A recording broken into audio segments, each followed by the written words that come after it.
Jom kita test headlamp murah ni punya power. Tutup lampu ni. Lampu ni aku biar, kalau tak gelap sangat geng. Yang pertama, dia ada lampu merah. Nampak kan? Untuk keadaan biasa, sekadar nak cari benda dekat-dekat, lampu merah ni pun dah cukup geng.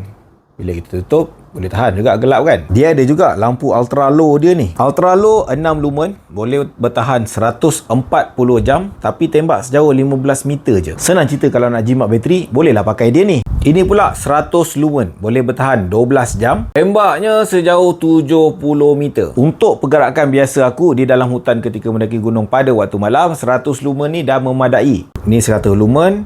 Ini dia 350 lumen. Kecerahan 350 lumen. Boleh bertahan 3 jam dan tembaknya sejauh 120 meter. Dalam bilik macam ni memang silau banget. 350 lumen ni dia penting ketika kau nak mencari-cari jalan, mencari-cari simpang, kod lah hilang jejak pada waktu malam. Yang ini insya-Allah cukuplah pada jarak sederhana dekat, cerah. Dan yang best pasal dia ni, kau boleh pakai bateri AAA atau kau boleh pakai bateri rechargeable. Ini bateri rechargeable daripada Nightcore. Harga RM40 kau kena beli asing. Ukuran tadi tu semua menggunakan bateri rechargeable. Kalau kau pakai bateri AAA, dia akan kurang sikit. Kalau kau pakai bateri AAA cap ayam, lagi teruk kurang dia. Harga dia RM95. Aku tak tahu mahal ke murah, pada pendapat korang macam mana? Letakkan di ruangan komen.